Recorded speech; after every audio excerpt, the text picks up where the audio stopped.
49 అంటే సంతానం, 49 అంటే సంతోషం. 39 ఆంధ్రప్రదేశ్ తెలంగాణ.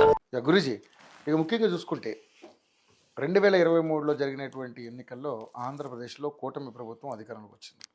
వచ్చిన కాడి నుంచి సరే రామలక్ష్మణులాగా పవన్ కళ్యాణ్ గారు, చంద్రబాబు గారు కానీ, అదేవిధంగా లోకేష్ గారు కానీ వారి పనుల్లో నిమగ్నమై ఉన్నారు. వాళ్ళు చేస్తున్నారని చాలామంది రకరకాల మాట్లాడుకుంటూ ఉన్నారు. విపత్తులు జరుగుతూ ఉన్నాయి, రకరకాల ప్రాబ్లమ్స్ జరుగుతున్నాయి. తిరుపతి ఘటన చూసాం, తొక్కిసలాట. తర్వాత మొన్న లక్ష్మీ నరసింహస్వామి సింహాచలంలో గోడగూలి దాదాపు 8 మంది చనిపోయారు. 8 మంది చనిపోయారు. సరే, ఆ కుటుంబాలకి ప్రగాఢ సానుభూతి తెలియజేస్తూ వాళ్ళకి ఎక్స్‌గ్రేషియా అంతా కూడా ప్రకటించడం జరిగింది ఎంతో కొంత. దాని మీద జగన్మోహన్ రెడ్డి గారు రాజకీయంగా మాట్లాడుతూ ఉన్నారు.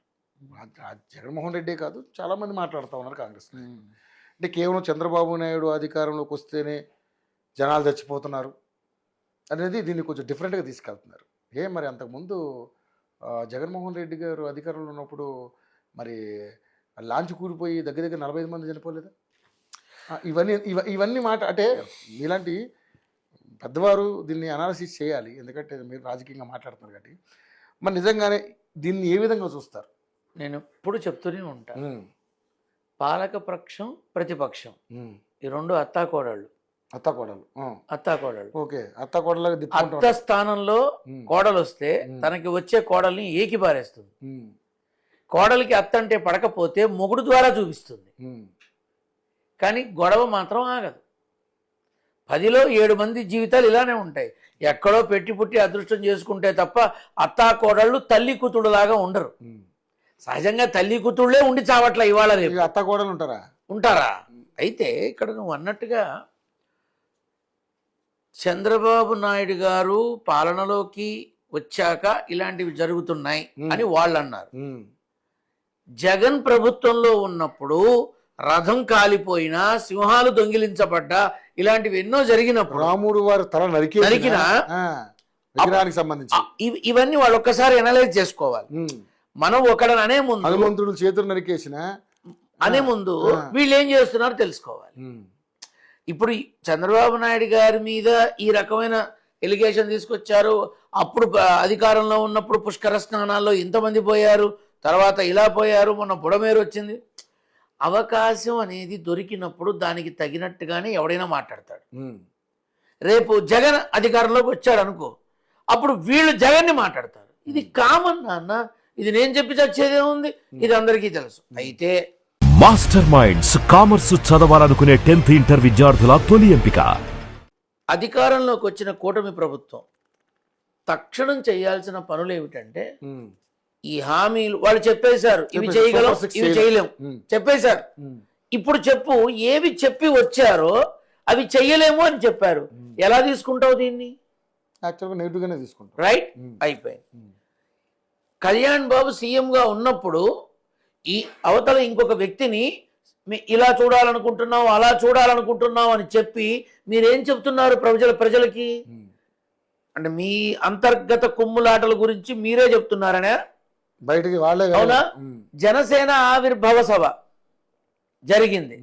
దానికి ఇతరులు జనసేన ఆవిర్భావ సభకి వేరే వాళ్ళు ఎందుకు అంటే, మరి కూటమి ప్రభుత్వంలో మీరు ఉన్నారుగా.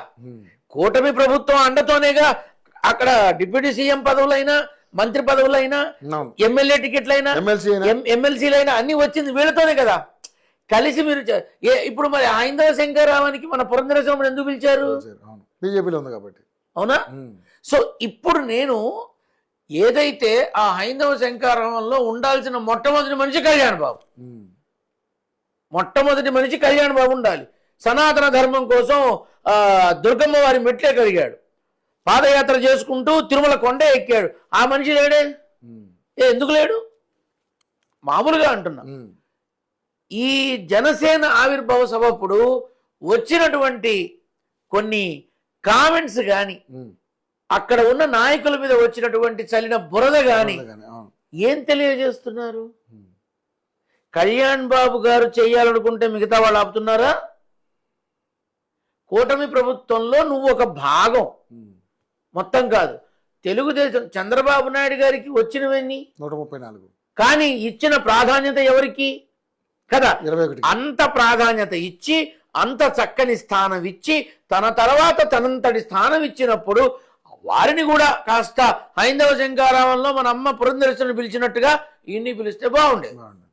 అలాగే పిఠాపురంలో ఉన్నటువంటి ఈ బాహాబాహీలు ఏవైతే జరుగుతున్నాయి ప్రస్తుతం వర్మ గారి వర్గానికి, పిఠాపురంలో కళ్యాణ్ బాబు గారి వర్గానికి ఏవైతే జరుగుతున్నాయో ఇది ఆరోగ్యదాయకమైనా కాదు. ఎంతవరకు ఆలోచించాలి? చేసేటటువంటి విధానంలో ఎన్నో చేసుకుంటూ వెళుతున్నారు.